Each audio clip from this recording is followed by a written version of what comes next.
ഒന്നും സെറ്റ് ആവണമില്ലല്ലോ.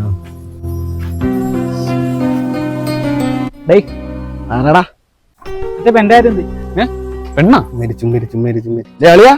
ഇതൊന്നും പറഞ്ഞൊന്നുമില്ലല്ലോ. നിന്റെ അടുത്ത് പറയാൻ നീ മന്ത്രിയല്ലേ? പറയാൻ വേണ്ടി ഒന്നുമില്ല അളിയാ, നടക്കില്ല. അതൊക്കെ നമുക്ക് ശരിയാക്കടാ, ഞാൻ ഉണ്ടല്ലോ ഇവിടെ. നീ ഏതടേ കാര്യം പറ, എന്താണ് പ്രശ്നം? അത് ശരിയാവില്ല അളിയാ. അവള് ഞാനും കൂടെ അടുത്തിരിക്കുമ്പോഴേ അവള് പാൽപ്പായസവും ഞാൻ പൊരിച്ച മീനും പോലെ ഇരിക്കും. ചിരിക്കണ ചിരിക്കാൻ ഞാൻ ഇവിടെ തമാശ പറഞ്ഞാടാ. നിനക്ക് ഞാനല്ലേ കീപ്പിന്റെ അച്ഛൻ പറഞ്ഞു തന്നത്. നിന്റെ ആ വാക്കും കേട്ട് ഞാൻ പോയി ടച്ച് ചെയ്ത് കൊടുത്തു.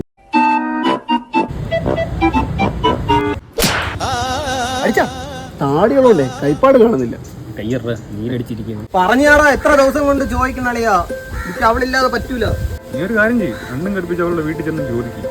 വീട്ടിൽ പോയി ചോദിക്കണേന് ഒരു കുഴപ്പമില്ല അളിയാ. പക്ഷെ സീനെന്ന് വെച്ചാ അവളെ ഭർത്താവ് അത് സമ്മതിക്കുമെന്നാണ്. ഭർത്താവ് ഓണമായോണ്ട് 2 പിള്ളേരും ഫ്രീ ഉണ്ട്. അവന്റെ ഒരു ഓഫർ